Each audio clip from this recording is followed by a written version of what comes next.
The ocean roared like it was trying to drown out my heartbeat.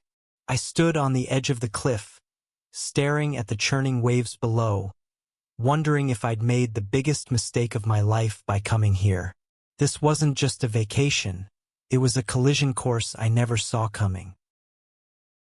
I'm Ezra Martinez, 25, a graphic designer from Portland, Oregon, with a penchant for overthinking and a secret I'd buried so deep it barely saw daylight. My dad, a retired firefighter, had insisted I join his old buddy, Cole Ramsey, on a week-long trip to a remote cabin on the Oregon coast. "Cole's a good guy," Dad said, tossing me a duffel bag. "He needs company after his divorce, and you need to get out of your apartment." I didn't argue. Dad's word was law, and besides, I hadn't taken a break in years. But Cole? He was 38, a rugged contractor from Boise, Idaho, with a reputation for being as straight as they come, hunting trips, football Sundays, the whole deal. What was I, a queer kid who'd never even told his dad the truth, supposed to do with a guy like that for 7 days? The drive to the coast was quiet, the kind of quiet that sits heavy between strangers. Cole's pickup truck smelled of sawdust and coffee, and he kept his eyes on the road, one hand on the wheel, the other resting on the gearshift. I stole glances at him, broad shoulders, a jawline sharp enough to cut through my nerves, and hazel eyes that seemed to carry a story he wasn't ready to tell. "You good, Ezra?" he asked, his voice low and gravelly, like he'd smoked one too many cigars. I nodded, muttering something about the scenery, but my stomach twisted. This trip was a favor to my dad, nothing more. So why did I feel like I was walking into a storm? The cabin was a weathered A-frame nestled in a grove of pines, overlooking a stretch of beach that felt like the edge of the world. We unpacked in silence, the kind that made every creak of the floorboards deafening. Cole hauled in firewood while I set up my laptop, pretending to work but really just staring at the screen. That first night, we sat on the porch with beers, the Pacific stretching out before us like a dark promise. "Your dad says you're an artist," Cole said, breaking the silence. I shrugged, feeling exposed. "I make things look pretty for a living." He chuckled, a sound that warmed the air between us. "Takes guts to create something from nothing," he said, and for a moment, his eyes locked on mine, steady and searching. I didn't know then that Cole was running from something too. His divorce had left him raw, a man trying to rebuild himself from the ground up. He didn't talk about it, but I saw it in the way he gripped his bottle, the way his shoulders tensed when his phone buzzed with a text he didn't answer. That night, as the stars came out, I caught myself wondering what it would be like to know him. Not the Cole my dad knew, but the one sitting here, quiet and unguarded. It was a dangerous thought, one I shoved down as fast as it came. The next day, we hiked along the cliffs, the wind whipping at our jackets. Cole was easy to talk to when he opened up, sharing stories of construction jobs gone wrong and a childhood spent in the Idaho mountains. I told him about my art, how I'd once dreamed of painting murals but settled for corporate logos. "Why'd you give up on the murals?" he asked, stopping to look at me. His question caught me off guard, like he'd seen a part of me I hadn't meant to show. "Life," I said, kicking a pebble off the trail. He didn't push, but his silence felt like an invitation to say more. I didn't take it. By day 3, the cabin felt less like a stranger's house and more like ours. We cooked together badly, laughing over burnt pancakes, and played cards by the fire. Cole's laugh was rare but real, a sound that made my chest ache. I caught myself staring too long, noticing the way his hands moved when he shuffled the deck, the way his eyes crinkled when he teased me for losing. "You're terrible at bluffing, Ezra," he said, tossing a card down. "Your face gives everything away." I froze, wondering if he meant more than the game. That night, A storm rolled in, the kind that rattled the windows and made the world feel small. We sat on the couch, a blanket thrown over our legs, the fire casting shadows on the walls. Cole was quieter than usual, his beer untouched. "You ever feel like you're living someone else's life?" he asked suddenly, his voice barely above the rain. I turned to him, startled. His eyes were on me, raw and unguarded, like he was seeing me for the first time. My heart pounded, and I wanted to tell him everything. About the secret I'd kept from my dad, about the nights I'd spent wondering if I'd ever be enough. But I didn't. Instead I said, "Yeah, all the time." He leaned closer, just a fraction, but it was enough to make the air between us electric. "Ezra," he said, my name soft on his lips, and I swear the world stopped. Then his phone buzzed, shattering the moment. He glanced at it, his face hardening, and stood abruptly. "I need some air," he muttered, grabbing his jacket and stepping into the storm. I sat there, heart racing, wondering what the hell had just happened, and why it felt like everything was about to change. The rain didn't let up, hammering the cabin like it was trying to wash away whatever had just sparked between us. I sat frozen on the couch, Cole's empty beer bottle still on the table, his jacket gone from the hook by the door. My mind raced. Had I imagined the weight in his voice, the way his eyes lingered? I wasn't supposed to feel this way, not about my dad's friend, not about a man who'd spent his life in a world where people like me were just a punchline. I grabbed my phone, scrolling through old texts from Dad to ground myself. "Take care of Cole," he'd written. "He's been through hell." I didn't know the details of Cole's divorce, only that it had been messy, leaving him with a teenage daughter he barely saw and a house he no longer called home. I pictured him out there in the storm, his flannel soaked, his face unreadable. I wanted to go after him, but what would I say? That I was sorry for whatever made him run? That I was terrified of the way he made me feel? By the time he came back, dripping wet and silent, I'd cleaned the kitchen just to keep my hands busy. He didn't look at me, just muttered something about needing a shower and disappeared upstairs.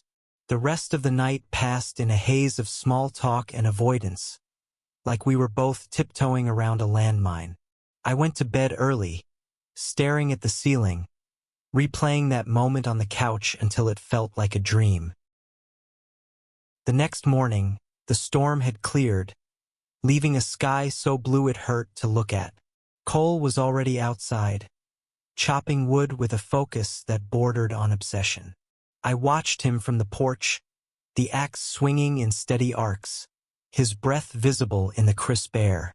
"You gonna help or just stare?" he called without turning, a hint of his old teasing tone. I laughed, grateful for the break in tension, and grabbed a stack of logs to carry inside. We spent the day exploring the beach, the sand cold under our boots. Cole seemed lighter, pointing out tide pools and skipping rocks like a kid. I let myself relax, telling myself last night was nothing, a glitch, a moment of weakness. But then he'd brush past me, his arm grazing mine, and my pulse would spike.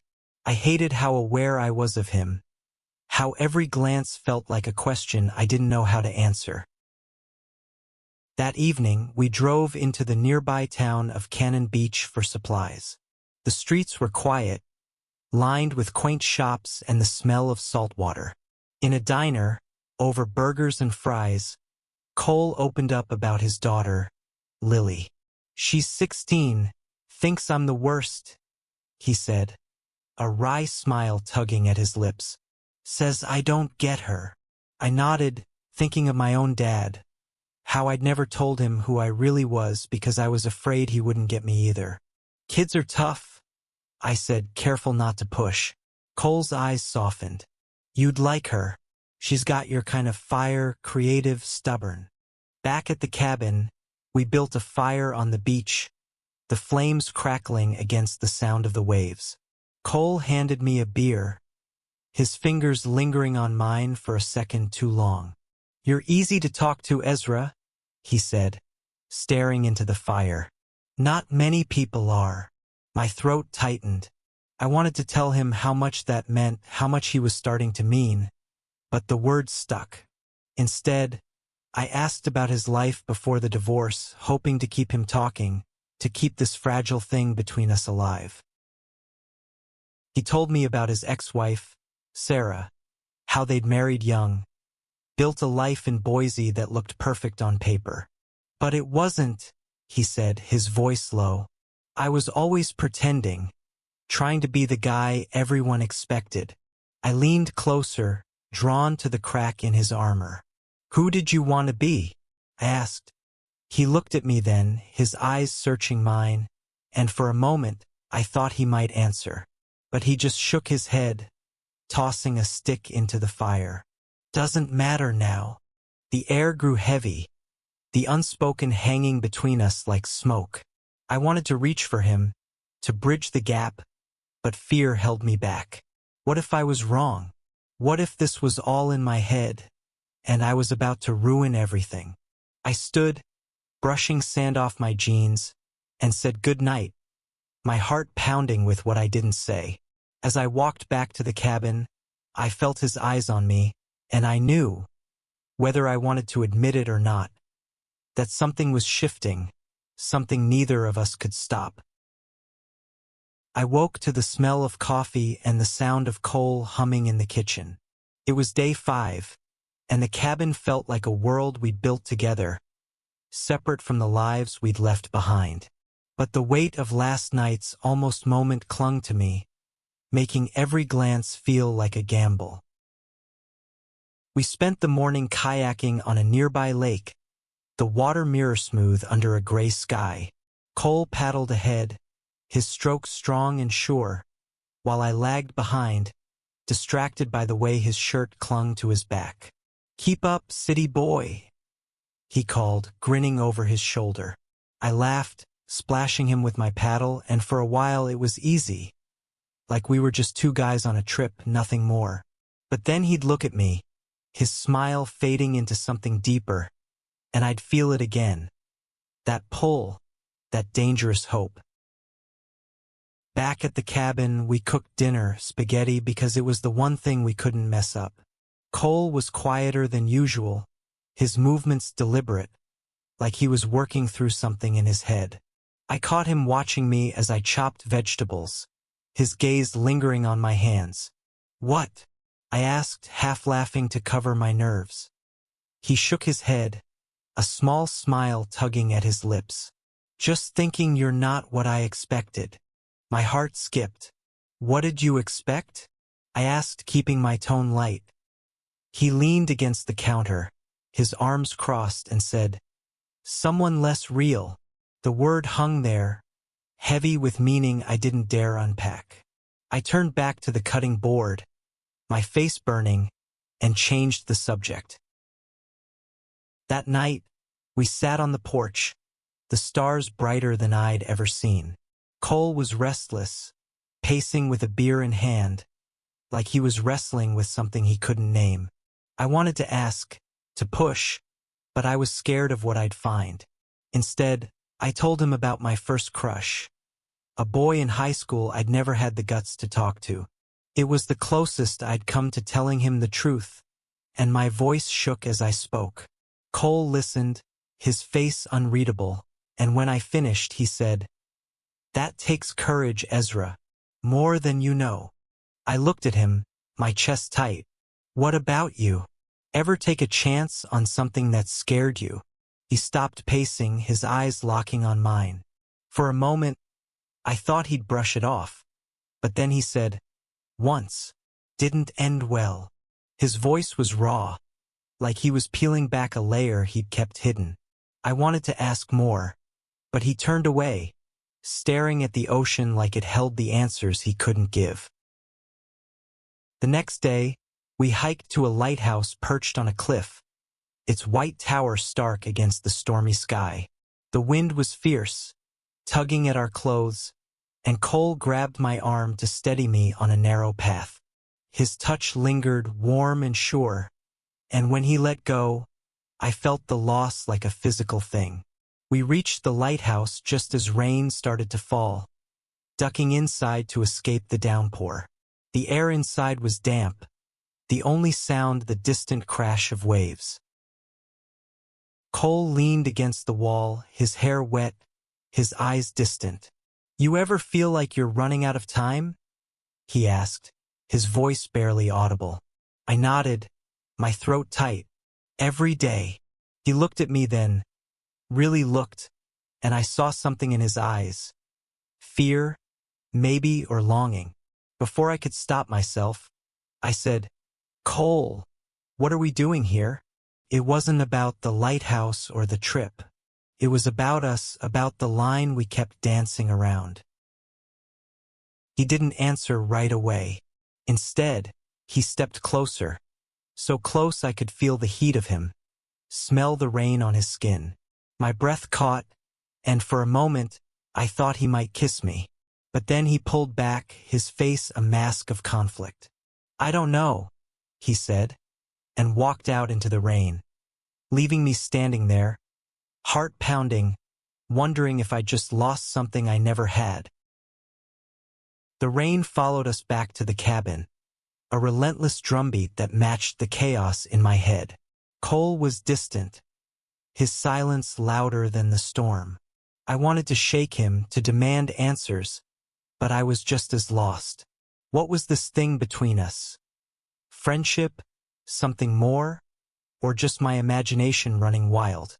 I busied myself with cleaning, scrubbing dishes until my hands were raw. Cole sat by the fire, staring at the flames like they held the secret to whatever he was fighting. Finally, I couldn't take it anymore. "Cole, talk to me," I said, my voice sharper than I meant. He looked up, startled, and for a moment, I saw the man from the beach, the one who'd laughed and skipped rocks. But then his walls went up, and he said, "Nothing to talk about." I wanted to scream. Instead, I grabbed my jacket and stormed outside, the rain soaking me in seconds. I walked to the cliff's edge, the ocean roaring below, and let the wind drown out my thoughts. I was 25, too old to be chasing impossible things, too young to give up on them. Cole was my dad's friend, straight, broken by a divorce and way out of my league. So why couldn't I let this go? When I came back, Cole was waiting on the porch, his hair plastered to his forehead. "You're gonna catch pneumonia," he said, his voice gruff but soft. I laughed, bitter. Maybe I need to feel something else. He flinched, like I'd hit him, and for a second, I thought he'd walk away again. But he didn't. He stepped closer, his hand reaching for mine, then stopping short. "Ezra, I don't know how to do this," he said, his voice breaking. My heart stopped. "Do what?" I asked, barely a whisper. He looked at me, his eyes full of something I couldn't name. Fear, hope, maybe both. "This," he said, and then he kissed me. It was quick, desperate, like he was afraid he'd lose his nerve. His lips were warm, tasting of rain and regret, and for a moment, I forgot how to breathe. When he pulled back, his face was a storm of emotions. "I'm sorry," he said, stepping away. "I shouldn't have." I grabbed his arm, pulling him back.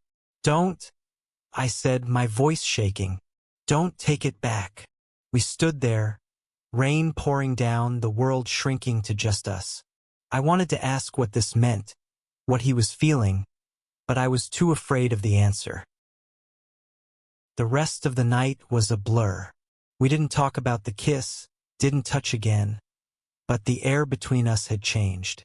We sat by the fire, closer than before, and when he laughed at one of my dumb jokes, it felt like a gift.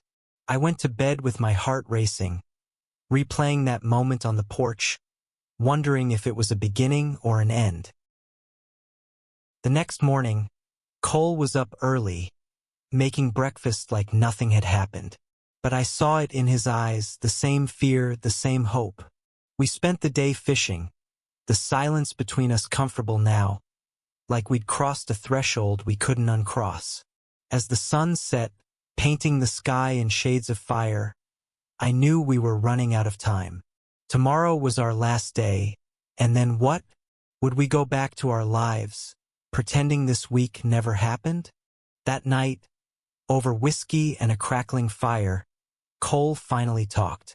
He told me about his marriage, how he'd spent years trying to be the man Sarah wanted, the man his town expected.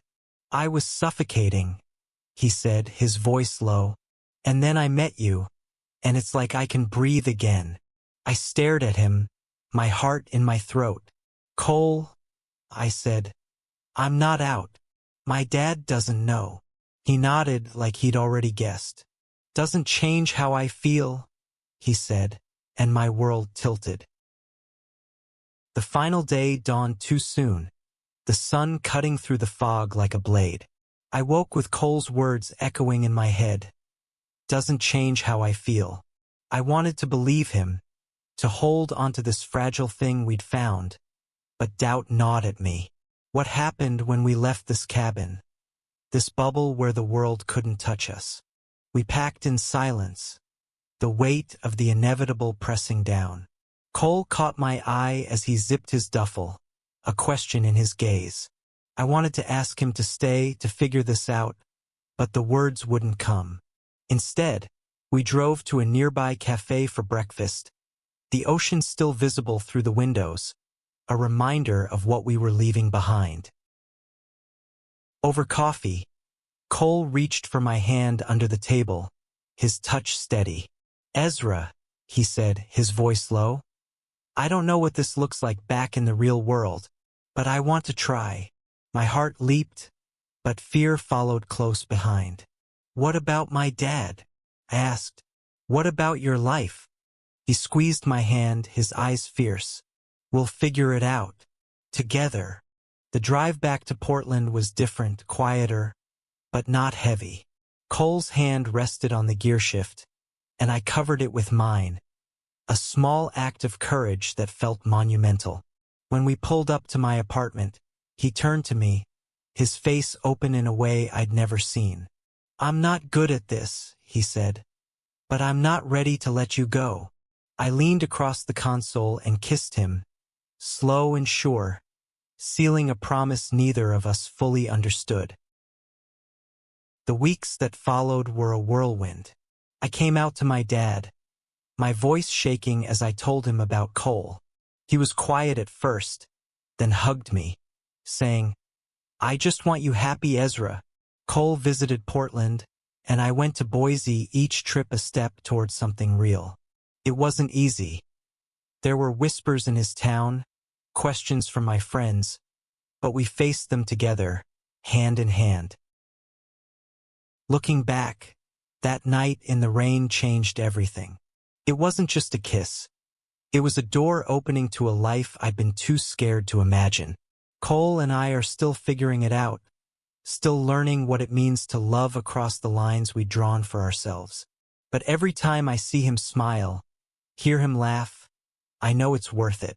We were two people running from our truths, but on that stormy Oregon coast, we found each other, and a courage neither of us knew we had.